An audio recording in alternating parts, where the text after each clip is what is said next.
আপনারা কি কোম্পানির একটা ভুলের কারণে জানে গাড়ি মামরে খাইতেছে। হ্যালো গাইস, আসসালামু আলাইকুম। আজকে একটা মারুতি সুজুকি রিচ চাইছি। এই গাড়িটা ইন্টেরিয়রও ধুলাবালু যায়, এরা মামর লাগতেছে। মামর লাগার লেগে আমি ভালো করে আগে সিটটি খুলতেছি, তারপরে সাইডের প্যানেল দিয়ে একটা একটা করে খুলতেছি ভালো করে দেখে দেখে। গাড়িটা খুললে দেখি বহুত মামর লাগছে। আমরা যে ডাউট করে আর কি গাড়ির মেন চেসিসটা আর কি খুলছিলাম, ফ্লোরটা ইন্টেরিয়রটা, এটা আর কি সাকসেস হইলো আর কি। মামর লাগছে গাড়ির মধ্যে। তারপরে ব্রাশ মারে একটা মামর রিমুভার কেমিক্যাল আছে, এটা মারে রাখিয়ে দিছি। রাখিয়ে দিয়ে গাড়িটা ওয়াশিংও লাগাই দিছি। চেসিসটাও ভালো করে ওয়াশিং করলাম, চেসিসও মামর লাগছে।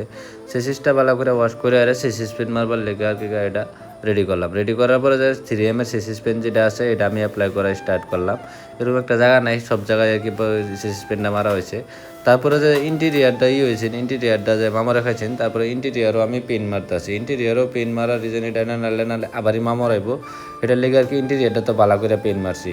পেন মারার পর এনে যায় আবারই যা যা বস্তু খুলছিলাম আবারই লাহে লাহে একটা একটা বস্তু সব একটা একটা করে ফিটিং করা হইতেছে। আপনারা গাড়িটাও বছরে একবার না করতে 3 বছরে একবার হইলো ইন্টেরিয়ারটা খুললে ভালো করে ওয়াশ করলে চেষ্টা করবেন। আর কেরা করতে ভিডিও দেখতেছেন কমেন্ট করবেন। আসসালামু আলাইকুম।